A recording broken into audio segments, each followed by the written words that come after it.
Madame, monsieur, si vous faites partie de ces millions de Français qui n'ont pas une conduite dangereuse, mais qui conduisent dans l'angoisse de se faire piéger par des radars situés à des endroits absurdes ou cachés dans des voitures banalisées en circulation, qui ont peur de perdre des points et payer une amende pour quelques kilomètres-heure de plus que la limite autorisée, alors ce que je m'apprête à vous révéler est de la plus haute importance. Beaucoup de Français supposent qu'en mettant des radars partout, de plus en plus sophistiqués et indétectables, nos dirigeants ont à cœur de nous protéger, d'assurer notre sécurité. D'autres pensent aussi que l'argent des radars sert à renforcer la sécurité routière, à payer la police ou les routes. On en est bien loin. Et je vais vous le prouver, chiffre à l'appui. Dans quelques secondes, vous allez découvrir que lorsque vous vous faites flasher, vous alimentez la cash machine la plus juteuse depuis l'invention de Las Vegas, où d'énormes entreprises privées encaissent des bénéfices gigantesques sur votre dos. Et comment, derrière le mythe de la sécurité grâce au radar, le gouvernement a cassé la dynamique de ce qui avait fait le succès de la sécurité routière depuis les années 70, au point de faire repartir à la hausse le nombre de tués sur les routes depuis début 2014. Pourquoi les autorités acceptent-elles de sacrifier ainsi notre sécurité sur les routes, tout en faisant mine d'en faire une grande cause nationale ? C'est que la répression routière est devenue un incroyable business, qui rapporte chaque année 1,7 milliard d'euros. Et l'État n'est pas le seul à profiter de ce jackpot. Au fil des années, des dizaines d'entreprises nationales et multinationales sont parvenues à s'approprier une part grandissante de ce juteux marché. C'est ce business que je vais vous détailler dans quelques instants. Un business très lucratif pour certains et absolument dévastateur pour les conducteurs et les familles qui perdent l'un des leurs sur la route. Mais avant cela, permettez-moi de me présenter. Je m'appelle Antoine, je fais partie de la Ligue de défense des conducteurs. C'est une association de citoyens qui ont décidé de s'organiser pour résister ensemble aux dérives de la répression routière et pour restaurer enfin une politique de sécurité routière juste et efficace. Vous avez peut-être entendu parler de notre association dans les médias, lors de nos différents combats contre la frénésie répressive des gouvernements successifs, ou par le biais de nos manifestations et actions auprès des hommes politiques, comme notre colloque au Sénat. Nous avons par exemple réussi, grâce à notre mobilisation, à empêcher la généralisation du 80 km sur route, et avant cela, du 110 sur autoroute. Ou peut-être tout simplement recevez-vous nos messages d'information. Si c'est le cas, vous savez que chaque fois que le gouvernement sort une nouvelle sanction injuste envers les conducteurs, il nous trouve sur sa route. Nous avons à plusieurs reprises obtenu gain de cause, comme lorsque nous avons réussi, avec d'autres associations, à empêcher le retrait des panneaux des radars. Mais pour sortir une bonne fois pour toutes de ce système de répression injuste et déshumanisé, et revenir à une politique de sécurité routière qui sauve vraiment des vies, notre association doit pouvoir informer un maximum de conducteurs. Ne vous y trompez pas, je ne viens pas faire l'apologie de la violence routière.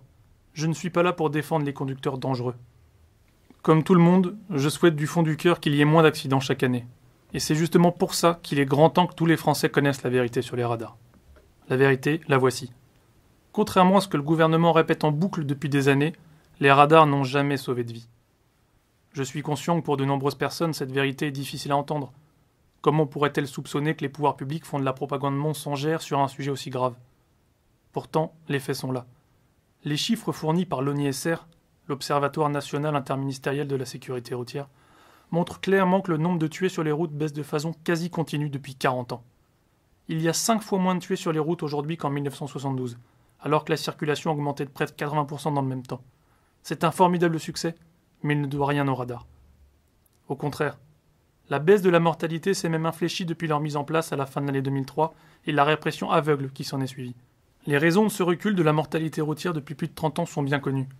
Amélioration constante des routes et des carrefours, amélioration des véhicules, campagne de sensibilisation et de prévention efficace, lutte contre l'alcool au volant, répression ciblée et mesurée des conduites dangereuses. Pourtant, à partir de la fin de l'année 2003, la politique de prévention routière qui avait si bien fonctionné jusque-là est progressivement abandonnée. L'État commence à investir dans les radars. Ils deviennent la pierre angulaire d'un système de répression de masse qui frappe essentiellement les petits excès de vitesse. Pourtant, rouler à 3 ou 4 km/h au-dessus de la limite autorisée, ce n'est pas ce qu'on peut appeler une conduite dangereuse. Le système du tout radar punit aveuglement le plus grand nombre sans réduire pour autant le nombre d'accidents et de morts sur les routes. 13 ans après, la situation est catastrophique. Les petits dépassements de vitesse représentent 95% des retraits de points. Chaque année, 230 000 personnes perdent leur permis. Et environ un tiers d'entre elles, près de 77 000, perdent leur emploi par la suite. Des VRP, des livreurs, des infirmières libérales, des médecins qui ne peuvent plus exercer. Malgré cette hécatombe, le gouvernement s'acharne à diaboliser la vitesse. Cela permet de verbaliser les gens qui conduisent raisonnablement et ont d'ailleurs 50% de bonus sur leur assurance, mais qui ont le malheur de dépasser de quelques kilomètres heure la limite autorisée. C'est un réservoir gigantesque de nouvelles rentrées fiscales déguisées. Rien d'autre ne justifie cette frénésie anti-vitesse. Aujourd'hui encore, aucune étude scientifique n'établit de lien direct entre vitesse et mortalité routière. Je sais que ça paraît invraisemblable, mais c'est la stricte vérité. Aucune étude scientifique n'a jamais été menée en France pour vérifier le bien fondé ou l'efficacité des mesures répressives anti-vitesse prises depuis 2003. Les statistiques officielles de l'ONISR tendent même à prouver que les accidents de la route n'ont rien à voir avec la vitesse. Prenons juste quelques exemples. 2012, la vitesse moyenne augmente en France, et pourtant le nombre de tués sur la route diminue de presque 8%. Entre 1998 et 2002, la mortalité diminue de 15%, alors que sur cette période, la vitesse moyenne de circulation augmente sur tous les types de réseaux. Autoroutes, routes nationales et réseaux urbains.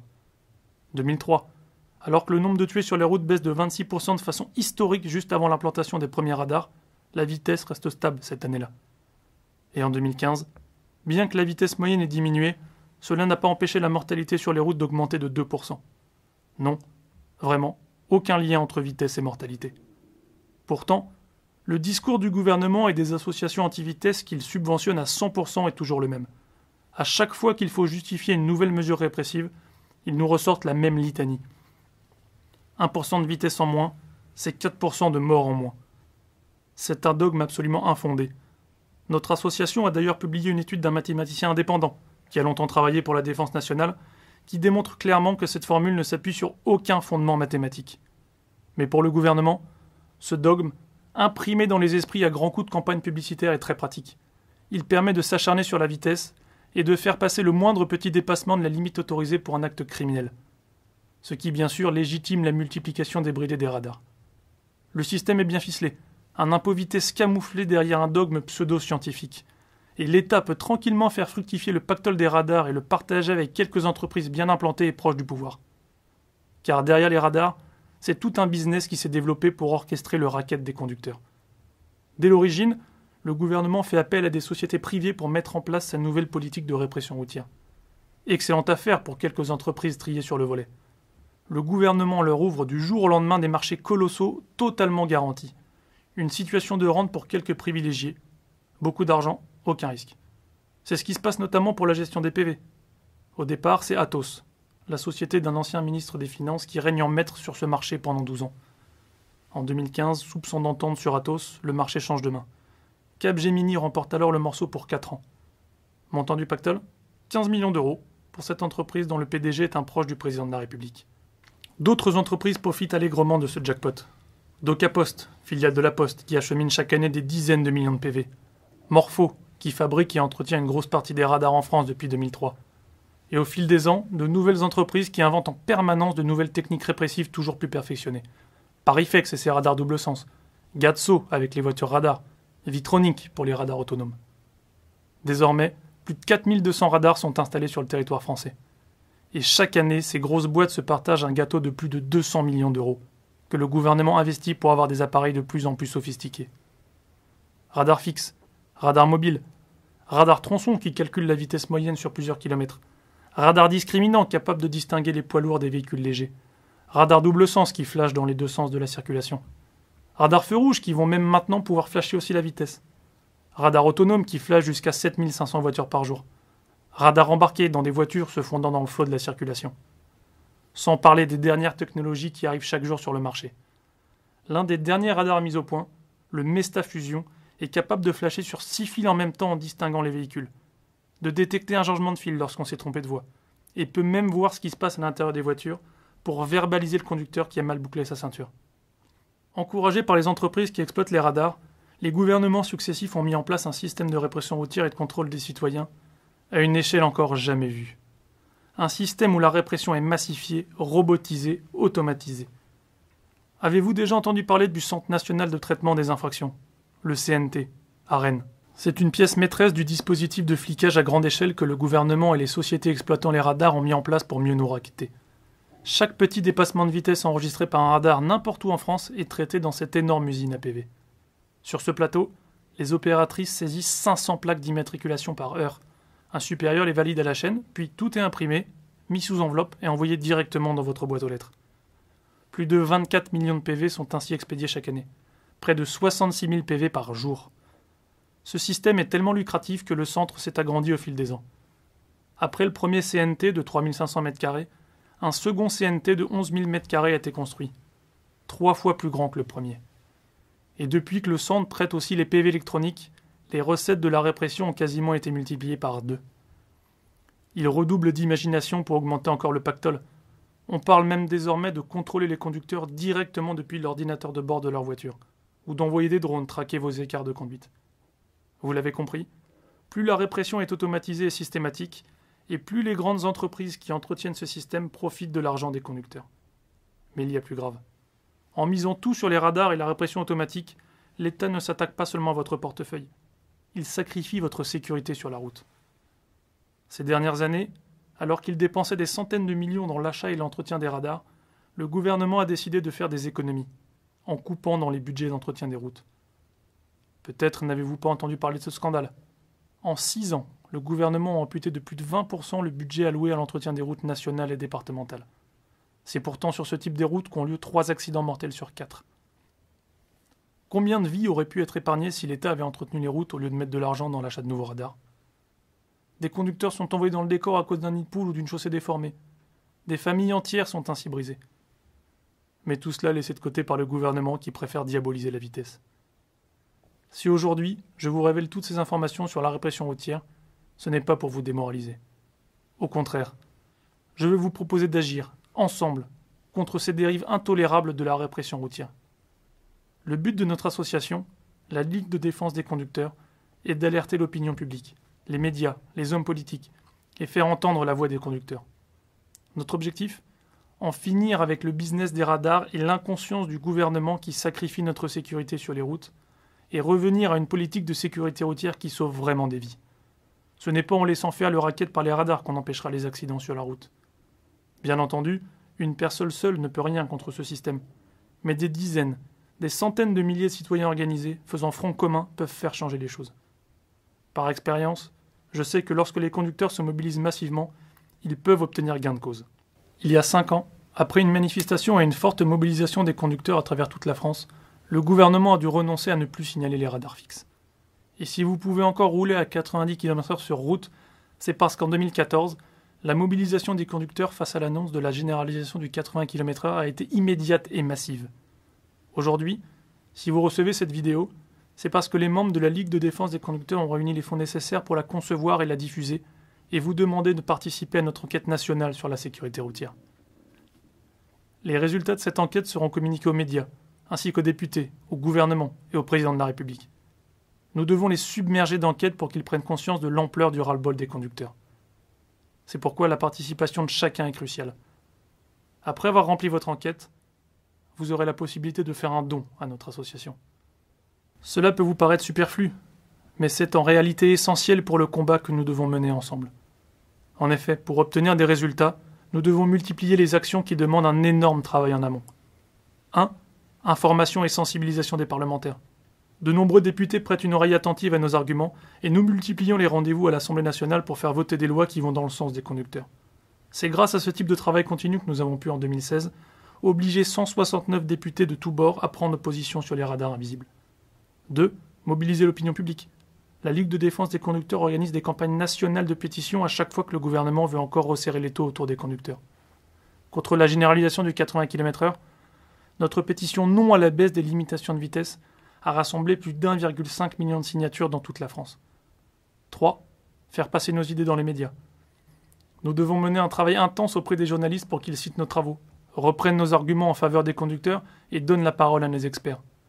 Pour développer notre mouvement, il est indispensable de créer un débat public sur la répression routière. 4. Études et recherches sur la sécurité routière. Notre association a constitué au fil des ans un réseau d'experts, avocats, assureurs, ingénieurs, que nous avons pu rassembler lors d'un colloque au Sénat pour combattre les idées reçues sur la vitesse. Maintenant, nous voulons continuer ce travail en créant un véritable comité d'experts pour étudier en profondeur les causes d'accidents. Nous pourrons ainsi non seulement démolir une bonne fois pour toutes le dogme anti-vitesse qui justifie la répression insensée que le gouvernement nous fait subir, mais surtout proposer des réformes qui permettraient vraiment de sauver des vies sur la route.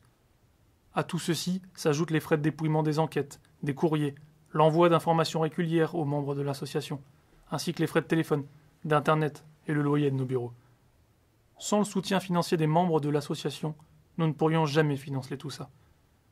Mais si nous voulons éteindre notre mouvement, nous allons avoir besoin de l'aide du plus grand nombre de citoyens possible. La Ligue de défense des conducteurs ne reçoit aucune subvention publique, ni d'aucune autre organisation d'ailleurs. Cela nous permet de garder notre indépendance et de pouvoir contester librement la politique répressive du gouvernement. C'est pourquoi je me permets de vous demander d'aider à financer tout ce travail.